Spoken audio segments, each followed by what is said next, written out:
മാസങ്ങൾ നീണ്ട കഠിന പ്രയത്നത്തിലൊടുവിലാണ് നാളെ തൃശ്ശൂർ പുലികൾ ഇറങ്ങാൻ പോകുന്നത്. അപ്പോൾ നമുക്കറിയാം ഈ പിന്നണിയിൽ പ്രവർത്തിക്കുന്ന പലരെയും നമ്മൾ പലപ്പോഴും കാണാറില്ല. അപ്പോൾ അത്തരത്തിൽ നമുക്കിപ്പോൾ ഇവിടെ നോക്കിയാൽ കാണാം അവസാനവട്ട ഒരുക്കങ്ങളൊക്കെ നടന്നുകൊണ്ടിരിക്കുക. ഇവരൊക്കെയാണ് ഈ പിന്നണിയിൽ പ്രവർത്തിക്കുന്ന ആളുകൾ. ആദ്യമായിട്ട് പെൺപുലിയെ ഇറക്കിയത് അയ്യന്തോളാണ്. അതുപോലെ തന്നെ പലതരത്തിലുള്ള കയ്യിൽ ഗ്ലൗസ് ഇട്ടുകൊണ്ട് പുലികൾക്ക് കൈയുറകൾ കൊടുത്തത് അയ്യന്തോളാണ്.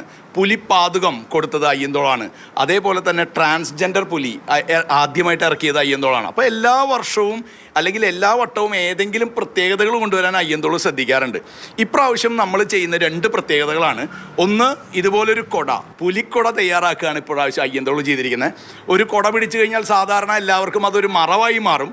അതുകൊണ്ട് ഇപ്രാവശ്യം ഒരു എന്താ പറയേണ്ടത്, ഒരു ട്രാൻസ്പെറൻറ്റ് കൊടയാണ് നമ്മൾ ഇറക്കിയിരിക്കുന്നത്. 51 പുലികളും കൊട പിടിച്ച് ഇറങ്ങത്തുള്ളൂ. തീർച്ചയായിട്ടും ശരീരത്തിൽ പെയിന്റ് വരച്ചുകൊണ്ട് ചടുല താളത്തിൽ ചെമ്പട താളത്തിൽ നൃത്തം വയ്ക്കുന്ന പുലികൾക്കൊപ്പം ആ പുലികൾക്ക് ഏത് രീതിയിൽ അവരുടെ പെർഫോമൻസ് ഭംഗിയാക്കാൻ പറ്റുമെന്നുള്ള ചിന്തയിൽ നിന്നും ഈ കാലാവസ്ഥയ്ക്ക് അനുകൂലമായിട്ടുള്ളൊരു കാര്യമാണ് നമ്മൾ ഉദ്ദേശിച്ചത്.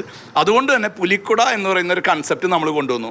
പിന്നെ മറ്റൊരു പ്രത്യേകത എന്ന് പറയുന്നത്, സാധാരണ പുലികൾക്ക് അരമണി കെട്ടുന്ന സമയത്ത് ഈ അരമണിക്ക് ഭയങ്കര വെയിറ്റാണ്. ഈ അരമണി കെട്ടി കളിക്കുമ്പോൾ ഏകദേശം 3 മണിക്കൂറോളം കളിക്കണം പുലികൾ. അപ്പോൾ ഈ 3 മണിക്കൂർ കളി കഴിഞ്ഞ് വരുമ്പോൾ അവരുടെ അരയിലൊക്കെ ഈ അരമണി കൊണ്ട് ശരീരത്തിലെ തൊലി പോകാനും ഭയങ്കര വേദനയായിരിക്കും അവർക്ക്. അപ്പോൾ അത്തരത്തിലുള്ള പുലികളുടെ ശരീരത്തിനെ പ്രൊട്ടക്റ്റ് ചെയ്യാൻ വേണ്ടിയിട്ട് ഇപ്രാവശ്യം നമ്മൾ ചെയ്തിരിക്കുന്ന മറ്റൊരു പ്രൊഡക്റ്റാണ് ഇത്തരത്തിൽ ഒരു പുലിപ്പട്ട എന്ന രീതിയിൽ നമ്മൾ ചെയ്തിരിക്കുന്നത്. ഈ ഒരുക്കങ്ങളിൽ നമ്മൾ ഏറ്റവും എടുത്തു പറയേണ്ടത് ചമയം തന്നെയാണ്. കാരണം ചമയമില്ലാതെ ഒരു പുലിയില്ല എന്ന് തന്നെ നമുക്ക് പറയാം. ഇപ്പോൾ ഇവിടെ ഈ ചേട്ടൻ ഈ പുലിയുടെ തല ഭാഗത്ത് വരുന്ന കാര്യമാണ് ചെയ്തുകൊണ്ടിരിക്കുന്നത്. അപ്പോൾ എന്താ ഏട്ടാ ഇത് കൃത്യമായിട്ട് എങ്ങനെയാണ് ഇതിൻ്റെ പ്രവർത്തനങ്ങൾ? പുലികൾക്ക് വയ്ക്കാനുള്ള തൊപ്പിയാണ്. അപ്പോൾ പലതരം വേഷങ്ങളുണ്ടല്ലോ. അപ്പോൾ അതിൽ പല രീതിയിലുള്ള കളറുകളിലുള്ള തൊപ്പികളുണ്ടായിരിക്കാം. പക്ഷെ നമ്മളങ്ങനെയല്ല. നമ്മൾ മഞ്ഞും കറുപ്പും മാത്രമേ ഉള്ളൂ. അതാണ് നമ്മൾ ചെയ്യണത്. പിന്നെ അതിൻ്റെ ഭംഗി കൂട്ടാൻ വേണ്ടിയിട്ടുള്ള അതിൻ്റെ മുടികളും എല്ലാ സാധനങ്ങളും ചെയ്യുന്നുണ്ട്.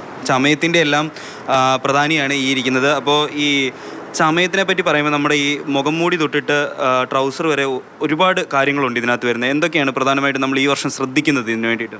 അതാത് പുലികൾക്ക് അനുയോജ്യമായ രീതിയിലുള്ള മുടികളും തൊപ്പി, അതുപോലെ തന്നെ ട്രൗസർ, അത് കുറേ പുലികൾക്ക് കോമൺ ആയിരിക്കും. ഞങ്ങൾ അണിയിച്ചൊരുക്കുന്ന സ്പെഷ്യൽ പുലികൾക്ക് അതിൻ്റേതായ വ്യത്യസ്ത ഡിസൈനിങ്ങോട് കൂടിയുള്ള ട്രൗസറുകളും ചെയ്തു വരാറുണ്ട്. ഒരു കുട്ടി പുലി കൂടെ നമുക്കുണ്ട്. അടുത്ത തലമുറയാണ്. അടുത്ത തലമുറയിൽപ്പെട്ട പുലിയായും അതിൻ്റെ പിന്നണിയായിട്ടും ഒക്കെ പ്രവർത്തിച്ചു വരേണ്ടതാണ്. എന്താണ് മോനെ പേര്? തേജസ്. എന്തൊക്കെയാണ് ഇവിടെ ചെയ്യാറുള്ളത് വന്നു കഴിഞ്ഞാൽ? ഞാനത് ആദ്യമായിട്ടാണ് വരുന്നത് ഇവിടെ. ഇപ്പോൾ മുടി ഒട്ടിക്കണം എന്ന് പറഞ്ഞപ്പോൾ വന്നു.